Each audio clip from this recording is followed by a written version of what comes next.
on today's guest or topic, email whpc@ncc.edu. Stay tuned. Herbally Yours will be right back. The average time a resume spends on an HR manager's desk is 7 seconds, and most of them are tossed aside.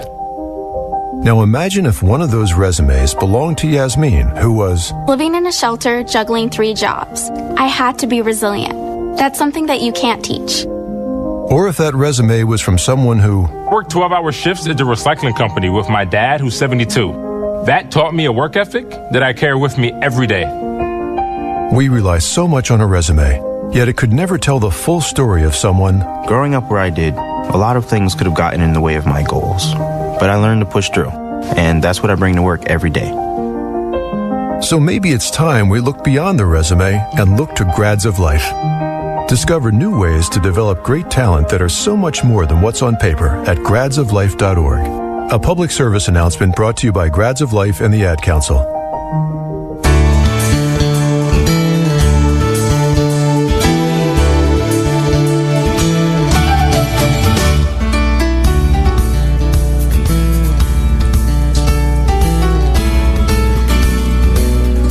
And thank you so much for coming back with us right here on Herbally Yours. Today, we are discussing light vitality, and you can find out more at lightvitalitygroup.org with our guest, and her name is Regina Laurel. Thank you so much for coming back. We're just up to melatonin, and that's a really interesting topic because I think that's a term that many people recognize. And you just described, Regina, the fact that melatonin is produced by our bodies naturally if everything's working well and we're getting the right amount and the right type of light. Yes, yeah. Which can be very challenging. It's very difficult to be able to assess what type of light you're getting, and why do you need melatonin? What's so important about it? So to be able to speak to melatonin and to understand it, and all of the ways that you can get it becomes so critical to our well-being. So what are some of the kinds of light, and how would we know what kind we're getting in a day? Yeah. So there, I would have to say that blue-green spectrum that we were mentioning before, that has been understood now that there's a very small range of those blue-green wavelengths that help suppress melatonin, or that helps stop our body from producing it. So what we'll understand is that we do need to, in order to fall asleep, we need to have melatonin filtering through our system so that we can become drowsy and drift off. And in order to stay awake, we need to suppress the amount of melatonin that is in our system so that we can stay awake and be alert cognitively, physically, and there's a whole host of other kind of bodily biofunctions that our circadian rhythms really help regulate. And so I think that the best way to really look at this is, what kind of healthy light or what type of healthy doses of light support a properly functioning circadian rhythm. And first of all, we should be receiving healthy doses of light every day if that's possible. But at minimum, we should be receiving them 3 to 4 days a week. And, there are 4 key elements to what I refer to as a light wellness profile that helps support circadian health. And those fall within absolute values. What is a light wellness profile? I never heard of that. Yeah. It's kind of a new term that I'm starting to coin a little bit, and hopefully we'll start getting people to understand it. But they fall; those elements fall within what I call absolute values and relative values.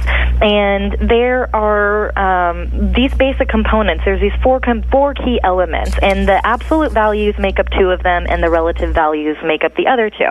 Now, the absolute values are those metrics whose alignment or whose alignment are interdependent of each other, so to encourage a melatonin response required for maintaining circadian health. And more specifically, those values are spectrum and the time of day that we receive that spectrum. So we're all aware of, the different types of color temperatures and the dynamic tuning and the changing of natural daylight. And that's what we mean by spectrum and the time of day that we receive it. What's a morning light look like? What's an afternoon light look like? What's a late afternoon to an evening light look like, right?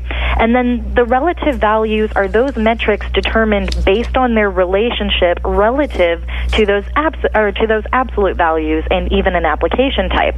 So more specifically, those values are intensity. That's a little complicated. Wait a second. So that's pretty complicated. Let's say someone wanted to find this out. Obviously, you've studied it for years. Is there a way to have this kind of evaluation, let's say? Yes, there is.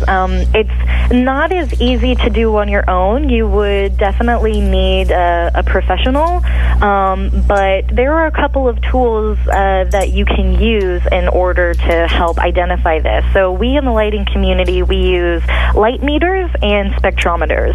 Now, spectrometers reveal spectral data and the relative figures around spectral data. They can be pretty pricey, and they have data variables that require a more trained professional.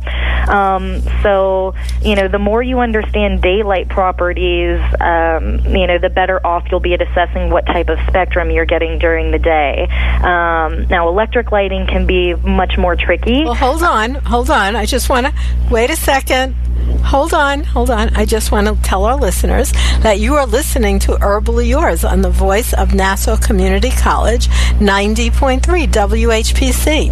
I'm Ellen Kamhi, the natural nurse, and my guest today is Regina, and we're talking about lightvitality.group.org.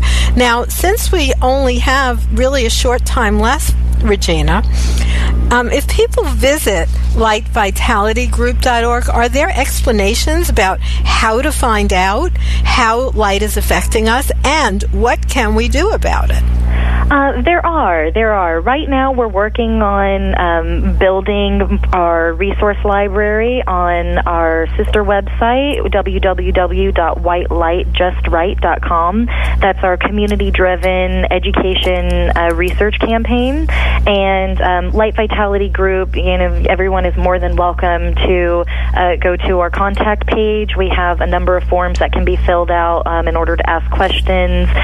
We even have surveys available for individuals to start kind of looking at what their own lifestyle under light is like, and kind of general lifestyle behavioral patterns that can contribute to circadian wellness as well. So we can definitely support you in that. I want to share a little story because I have been interested in how light affects wellness for many, many decades. And when I was teaching in public school, so that was back in, let's say, 1972, a little while ago, I actually did not like the ballast from the lights, and I brought in standing regular lamps into my classroom at my own cost, plugged them in, turned off the other lights that are so prolific in schools, and my classroom did better than everyone else in the school in terms of the standardized testing.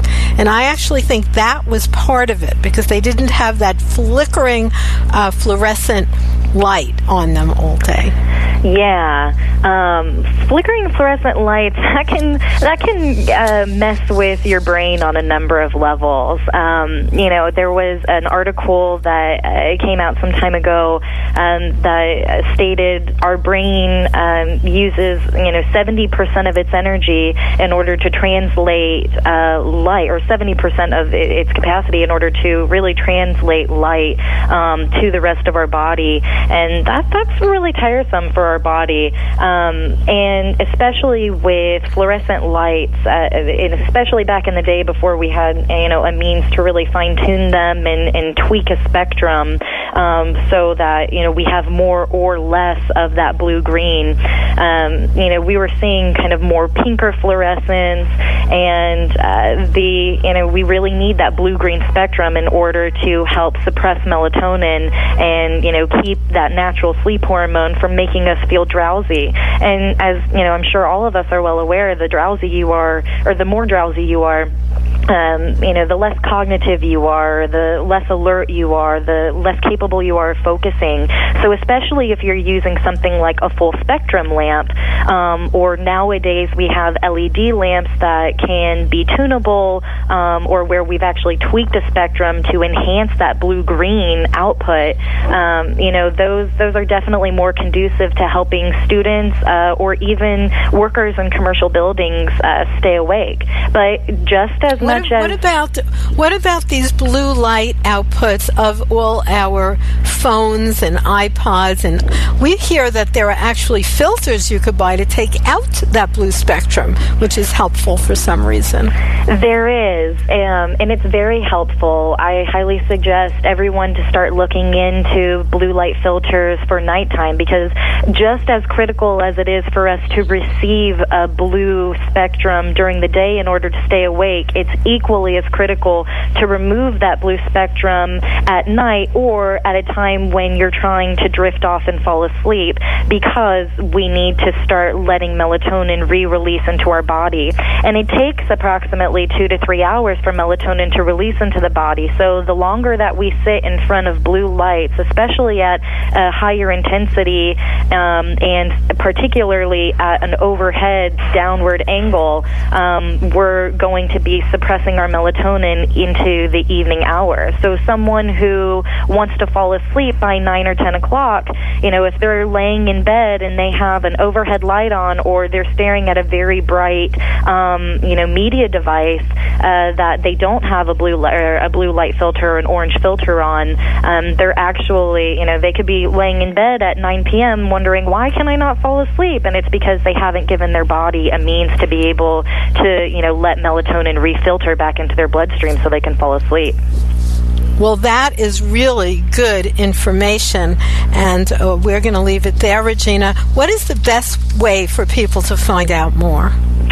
I would say, the Light Vitality Group, we designed the group so that we can bring resources together all across the board of light wellness, from sleep medicine researchers to light science research to lighting design consultants. So we're really bringing together all of these voices and all of this research in order to create a collaborative platform for light wellness. So the more information we find, the more we're going to be able to impart that information, and you'll be able to find a lot of those other resources through us.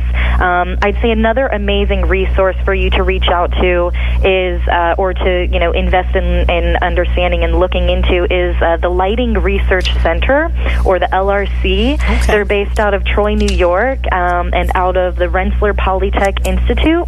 And you can get to their website at www.lrc.rpi.edu.